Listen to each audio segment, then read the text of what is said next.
agradecerle la paciencia y la generosidad a dos amigos de la casa que le entran a la mesa de análisis, a la mesa de debate y de diálogo. Mario Campa, economista, docente y asesor en políticas públicas. Te mando un abrazo. ¿Cómo estás, Mario?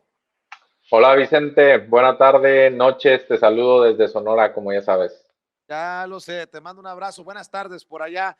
Y saludo a Manuel Hernández Borboya, periodista y reportero de Actualidad RT. Querido Manuel, gracias por tu paciencia. Para ti, buenas noches en la Ciudad de México. Hola, hola, buenas noches, ¿cómo están? Saludos a Mario y a Vicente y a todo el Hoy, auditorio. vamos a entrarle.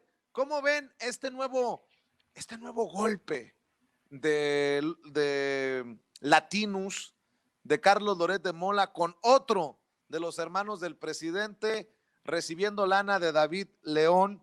Dice Loret de Mola que esto ya constituye crimen, ¿cómo dijo? Crimen organizado electoral. Mario Campa, ¿cómo ves? No, bueno, Carlos Loret, uno redefiniendo el Código Penal, la otra enjuiciando ya a gente y por supuesto hay que entender la coyuntura, que hay una detención de un caso donde él está directamente implicado y además previo a que sea citado a comparecer frente a las autoridades, ¿no? Me cuesta trabajo tomar en serio a Carlos Loret de Mola con los antecedentes que tiene, tantos reportajes donde se ha equivocado, ¿no?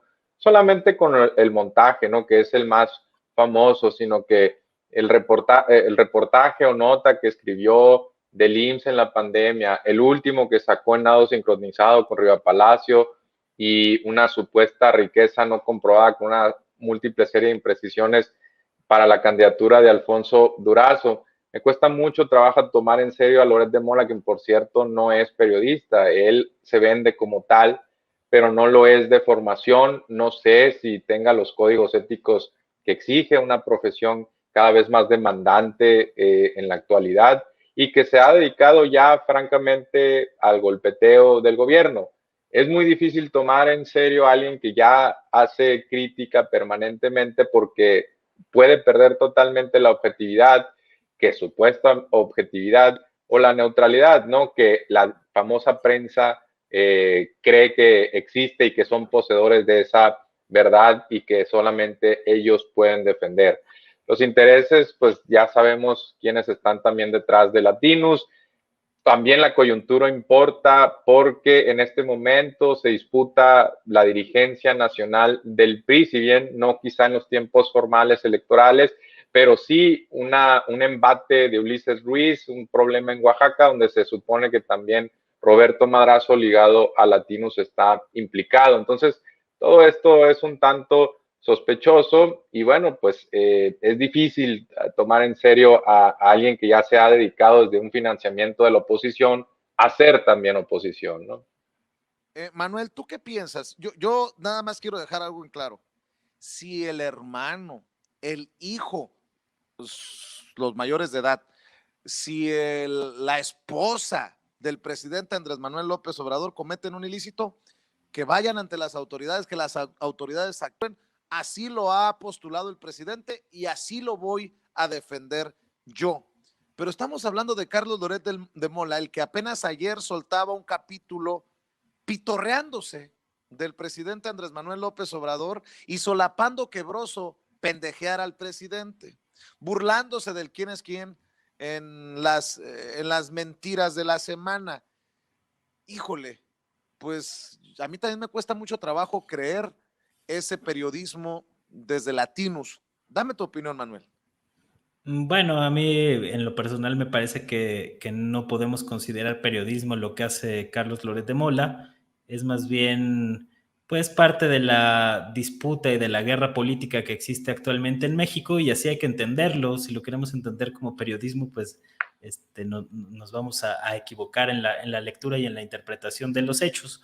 Lo cierto, pues, que es un golpe a López Obrador, un golpe mediático, porque definitivamente pues va a hacer ruido esta situación, como ya lo comentabas, pero pues tiene asume muchas cosas Carlos Loret en sus mensajes, que no se sostienen necesariamente con el video. Habla de que es dinero con fines electorales, pues yo no sé cómo asume esa situación.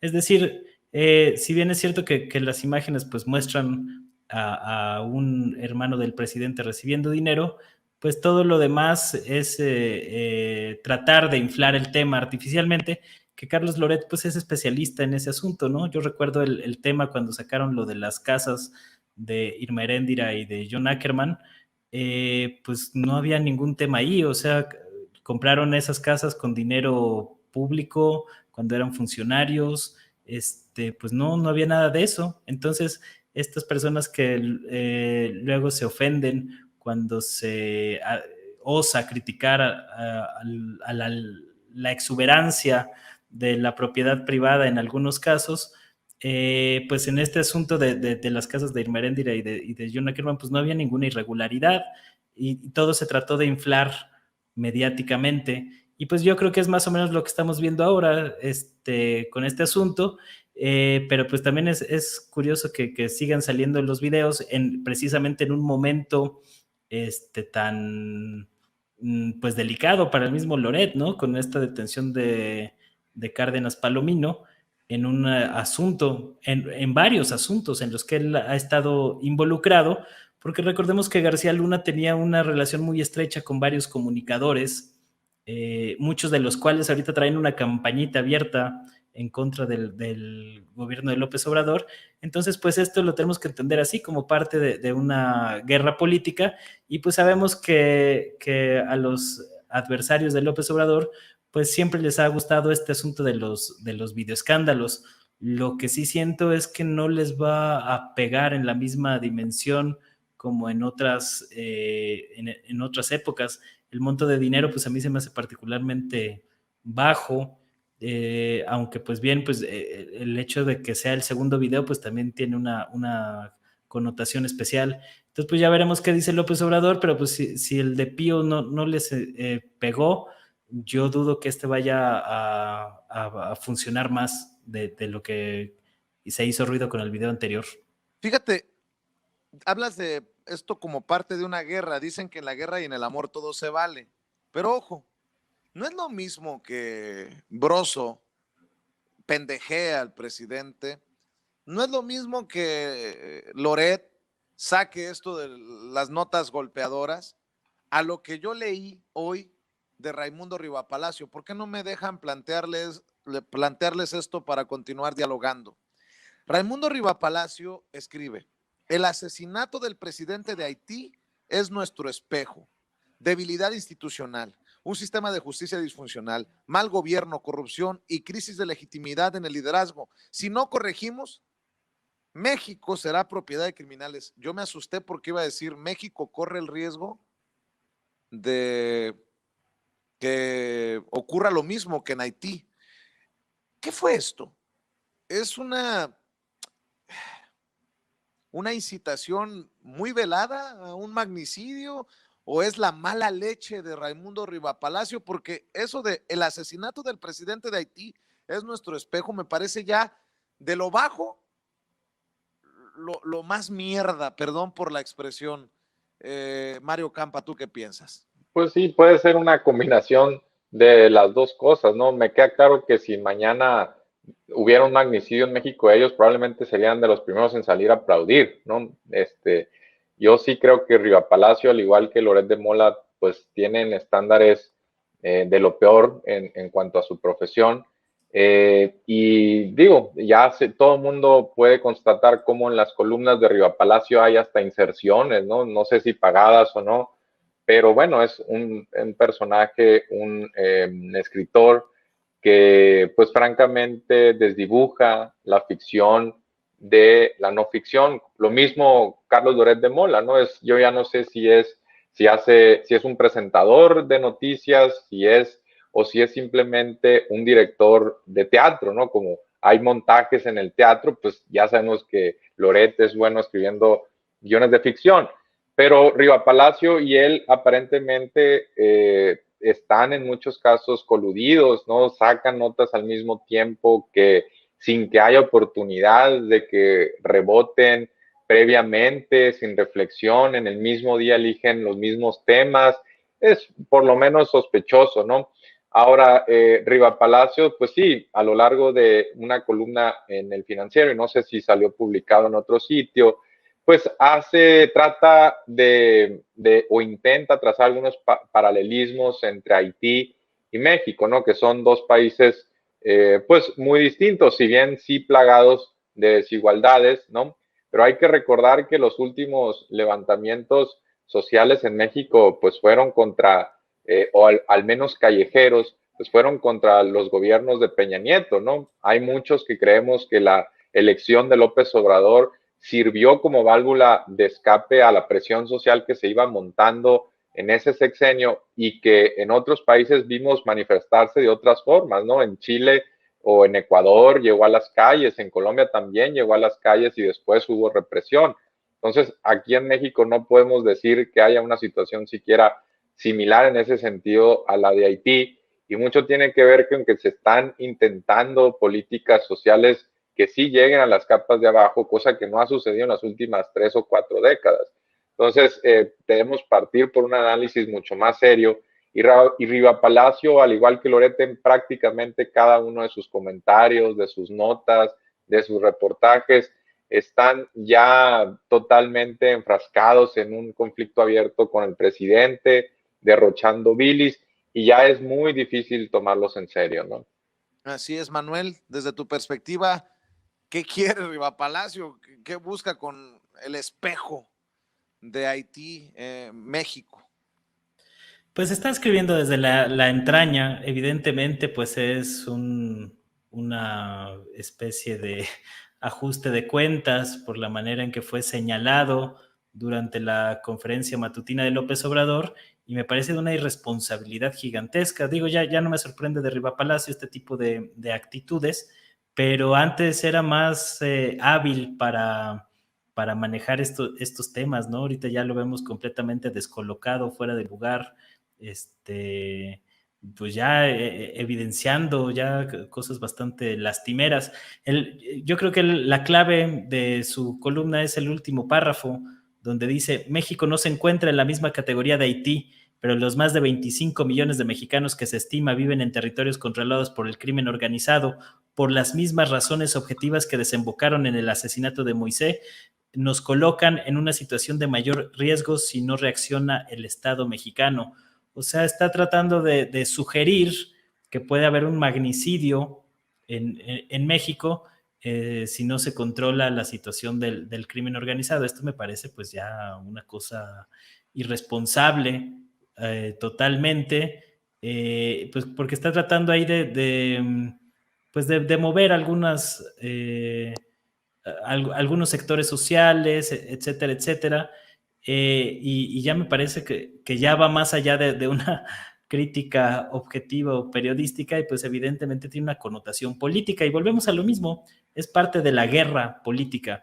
Buena parte de esta guerra o esta disputa entre dos grupos muy definidos, la élite nueva que está tratando de conformarse y consolidarse con López Obrador dentro de la Cuarta Transformación, frente a la élite derrotada del régimen neoliberal, pues están entablando una disputa abierta que se está dirimiendo principalmente en los medios de comunicación, y pues hay varios periodistas o comunicadores, como yo prefiero llamarles, porque no hacen comunicación, pero no hacen periodismo, pues han funcionado como gatilleros del viejo régimen, ¿no? Este tipo de mensajes no es nuevo, pues recordemos los llamados abiertos que hizo Ricardo Alemán durante las campañas a cometer algún tipo de agresión contra el presidente López Obrador, ¿no? Entonces, pues estamos viendo a Riva Palacio al mismo nivel de Ricardo Alemán, a lo mejor ahí un poquito más velado, más sugerente, menos explícito, pero pues es a la par que su colega Ricardo Alemán. Diría Riva Palacio, mejor miéntame la madre. Bueno, me imagino. A ver, ya que estás hablando de esto, también veía ayer, y hasta risa me daba, a un Víctor Trujillo también rayando en lo desquiciado. tortillas, bienestar, banco, bienestar, gas, bienestar y todo, ¿entendieron? O sea, verdaderamente molestos por la idea del presidente Andrés Manuel López Obrador de generar esta gasera bienestar. Yo pregunto, pues, si le beneficia al pueblo, que venga el bienestar. O ando mal, ando perdido, Mario Campa. Lo que pasa es que muchos, pues, o defienden intereses privados, extranjeros, o de plano no conocen al pueblo de abajo, de abajo. Bueno, sí, a ver, a Broso le ha ido muy bien económicamente, en algunos casos, pues en el caso de muchos de estos comunicadores, como bien señala Manuel, porque es difícil llamarlos periodistas, pues vivieron muy bien y basados o mamando, permítanme la palabra, del presupuesto, ¿no? Extrayendo rentas básicamente, sin hacer mucho, algunos simplemente por tuitear. Hay el caso de López Dóriga, por ejemplo, documentado, donde básicamente ofrecían un portafolio, un producto donde se incluían también tweets y con eso cobraban al erario, ¿no?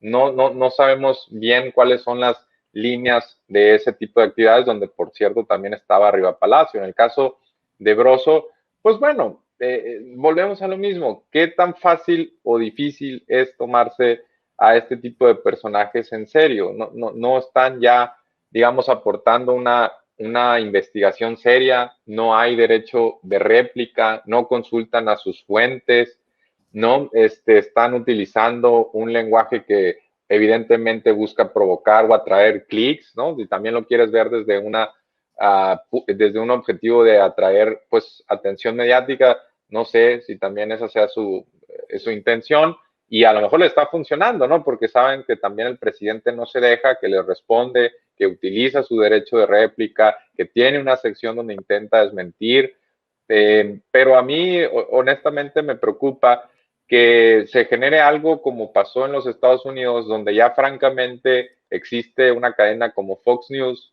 totalmente de la derecha conservadora, que ya incluso se convierte en un alimentador de este tipo de notas de conspiraciones y de fake news, y ya básicamente pues solamente le habla a su público, ¿no? Entonces puede darse el caso de que tanto Loret como Broso tengan sus ratings, pero sea en un público al que están alimentando también de odio, de desprecio a la verdad, porque simplemente se les da lo que quieren escuchar, ya no hay oportunidad de que pues se presente evidencia o se intente, por ejemplo, demostrar la inocencia de un personaje porque ellos ya lo juzgaron simplemente por ser el poder político. Hay que recordar que son demasiado laxos con el poder económico y el poder mediático, que es otra crítica que también le podríamos hacer por ejemplo, a Enrique Krause.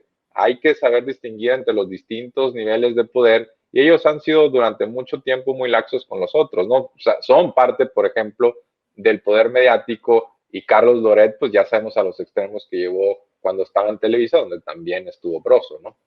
Así es, y Manuel, también en esto del gas bienestar exhibe a la COFESE, el presidente no es la primera vez que habla de las falencias de estos organismos autónomos, entre comillas, y dice que hace falta el gas bienestar porque pues la gente está pagando los platos rotos, pues, de una inacción o de un mal manejo de estos organismos. Sí, bueno, pues como mencionaba Mario, pues estos personajes no solo han sido laxos con el poder económico, sino que son serviles al poder económico. Entonces, de alguna manera, pues están operando en función de estos intereses económicos. A mí me llamó mucho la atención, pues, cómo la cobertura de los grandes medios en México tocaron este tema del gas, escandalizándose porque iba a distorsionarse el mercado con la propuesta de López Obrador, y pues la gente o los intereses de la gente pues estaban completamente omisos de esta cobertura mediática, ¿no? Lo que importaba era el negocio, el mercado, si iba a afectar o no a la competencia porque recordemos que durante todo el periodo neoliberal se fue construyendo diversas instituciones dentro del Estado para proteger al saqueo que se estaba preparando desde hace mucho tiempo, a través de las privatizaciones, a través de quebrar a Pemex y a la CFE para importar gas. Acabamos de ver también un reportaje muy interesante en El País, mencionando pues algunos de los beneficiarios de la reforma energética por más de 22,000 millones de dólares, precisamente por la importación de gas. Es decir, en México hubo toda una estrategia en el tema del gas, muy concretamente, desde Fox a la fecha, para construir una mayor dependencia al gas que no producimos y que no tenemos, y esto obviamente pues dejó fortunas millonarias a muchos intermediarios beneficiados por el gobierno y por la corrupción. Yo creo que el tema específicamente del gas falta todavía mucho por conocer, por revelar. Hay indicios y pruebas muy evidentes que a lo mejor no han hecho mucho escándalo, pero hay todo un fobaproa gasero en México que todavía la gente no se ha enterado bien y no se ha dimensionado adecuadamente, y esto está implícito en esta propuesta que lanza López Obrador.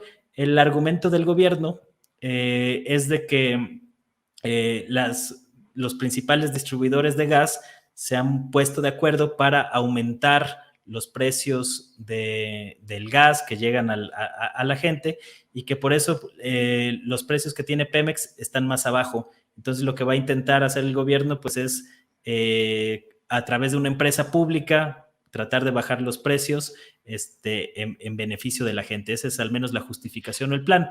Puede ser un tema cuestionable, pero a mí lo que me llama la atención es que siquiera antes de tratar de entender el asunto o de analizar el tema, ya se está denostando y ya se está criticando, ya se está desechando de antemano todo lo que venga de labios de López Obrador. Entonces, pues esto te habla de un fanatismo completamente irracional que va más allá de una crítica sensata y que tiene que ver con la disputa política que yo comento. Todos los caminos conducen a Roma. Así es. Y para cerrar, una pregunta, bueno, una de mis últimas preguntas. ¿Ya se la pelaron los que se creían intocables en México? Perdón, pero es que como estamos, con mucho respeto lo voy a decir, como estamos entre vatos, diríamos allá en Sonora, pues hay que soltarse la greña de vez en cuando, y como este programa es solo para adultos, ya se la pelaron los que se sentían intocables, y ahí va por qué.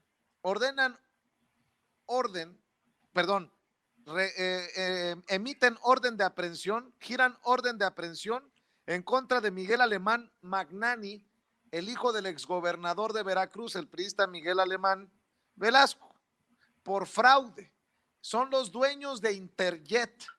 Por eso pregunto, ¿se acabó la impunidad para los empresarios que se sentían intocables en otros sexenios? ¿Este es otro de los milagritos de la cuarta transformación, Mario, Manuel?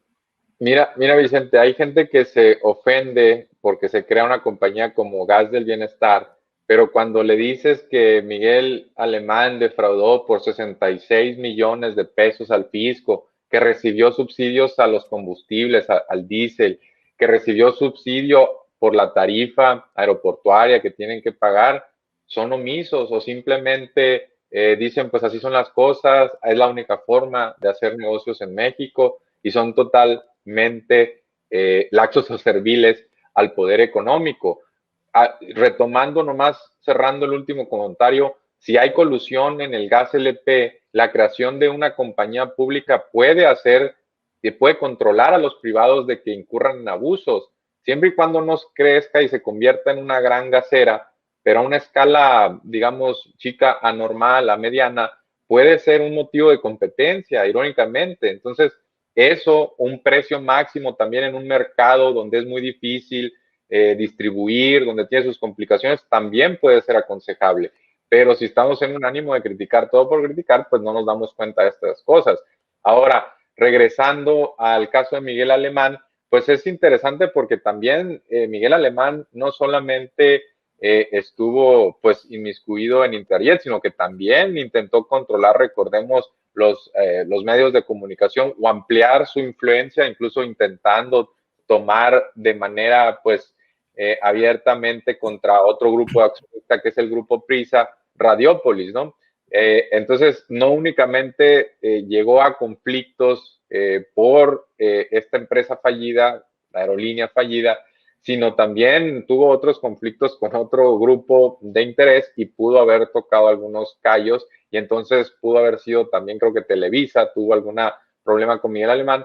Pudieron haber sido ellos los mismos que están facilitando la información, no sabemos, vamos a esperar detalles del caso, pero bueno, yo creo que es un avance que antes en otros gobiernos se perseguía, por ejemplo, a los líderes sindicales o se anunciaba a un gran capo del narcotráfico detenido, y ahora me da gusto que también los empresarios tengan que cuidarse, ¿no? Porque sabemos, hemos visto muchos casos de fraude y corrupción en el sector energético, oceanografía, oro negro, muchos de ellos tendrían que estar detrás de las rejas, no únicamente reparando daños de forma monetaria. Entonces, también ahí vemos muchos tipos de delitos y hay que estar pendientes al caso. También, si le damos el beneficio de la duda a otros, démosle el beneficio a Miguel Alemán, pero por supuesto que hay que investigar algo que a todas luces luce tanto raro, suspicaz, ¿no?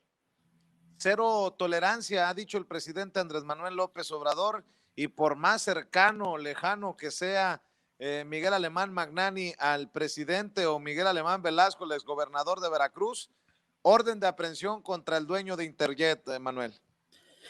Pues yo sería más cauto todavía con ese asunto porque pues hay que ver de dónde salió la información de la presunta orden de aprehensión del columnista Javier Tejado Dondé, que tiene marcados intereses con Televisa.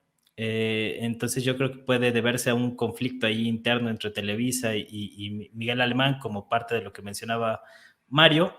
Yo esperaría confirmación oficial antes de dar por hecho esa presunta orden de aprehensión, pero en caso de que fuera cierto, me parece que sería un síntoma de que han cambiado algunas cosas en el país. Yo no recuerdo que haya habido un antecedente de que se haya emitido una presunta orden de aprehensión contra un miembro de las élites empresariales en México. A final de cuentas, pues Miguel Alemán Magnani es nieto de un expresidente de la República, entonces ese detalle no es menor, juega también, tiene un peso político. Curiosamente, el López Obrador nunca se ha llevado mal con la familia de Miguel Alemán Velasco. Pues a lo mejor podrían tener sus diferencias, pero digamos no han sido muy abiertas o explícitas en este asunto, ¿no? Entonces yo creo que pues sí tiene que ver eminentemente con un tema fiscal y una guerra de Televisa contra este grupo de Interjet. Recordemos que Televisa tiene su propia aerolínea, Volaris. Entonces yo no descarto que tenga que ver más con un conflicto privado que con un interés público como tal. Hay que esperar, yo sería más cauto en este asunto. Y digo, también este asunto de la tolerancia cero en la cuarta transformación, pues no nos engañemos.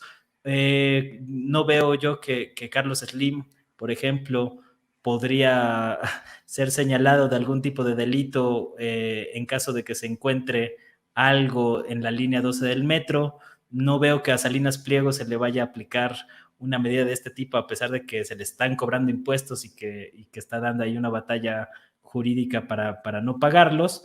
Entonces, pues hay que ser cautos. Sí creo que definitivamente pues hay mano dura ahora con el tema de los impuestos. Estaba viendo las cifras, prácticamente ha cobrado 900,000 millones de pesos el gobierno de López Obrador en adeudos fiscales de los grandes empresarios que ya se habían acostumbrado en este país a no pagar impuestos y a quejarse y a decir que ellos sostenían al país generando empleos y todo este discursito que les encanta reproducir en los grandes medios de comunicación afines a las élites empresariales, pero pues que dista mucho de lo que sucede en realidad, ¿no? Entonces, pues vamos a esperar confirmación oficial de este tema para tratar de dimensionar adecuadamente qué implicaciones podría tener este asunto. Felicidades por tu columna, ya me di cuenta que vas a empezar a escribir en Revolución 3.0 también, querido Manuel. ¿Por qué no cerramos precisamente invitando a la gente para que te lea, para que te busque, para que te apoye, para que te comparta en tus diferentes trincheras. Sí, pues muchas gracias. Pues sí, estamos estrenando columna que justamente la titulé Revuelta, en honor a los revoltosos del mundo que luchan y no se dejan, y también al gran José Revueltas, quizá el más grande cuentista del siglo XX en México después de Rulfo, que a pesar de tener una de las plumas más notables de México, pues fue denostado y perseguido por sus ideas políticas, siempre a favor de los más pobres, ¿no? Entonces, de alguna manera va como un homenaje a esos asuntos. Hay que tomar postura desde estas trincheras y pues los invito a la gente a que me sigan por ahí en redes, en el Twitter, @Manuel H. Borbolla, donde estoy, digamos, de más tiempo completo, y en el YouTube y Facebook con mi nombre completo, Manuel Hernández Borbolla. Por ahí pueden seguirme la pista del contenido que estoy subiendo habitualmente. Claro que sí. Y Mario Campa, recuerde que conduce orgullosamente un espacio en Sin Censura TV, Sin Censura Media, Sin Censura Presenta todos los domingos de 3 a 4 o de 4 no, a 5, 4 a 5. siempre me ando confundiendo, perdóname Mario, de 4 a 5 de la tarde para que no se pierda en Sin Censura TV a Mario Campa de 4 a 5 de la tarde. ¿Y en dónde más te encuentran, Mario? Y también bajo la @Mario_Campa en Twitter, Vicente. Muy bien, pues les agradezco, Mario, Manuel, por habernos acompañado. Un abrazo a ambos. Un abrazo. Un abrazo. Buenas noches.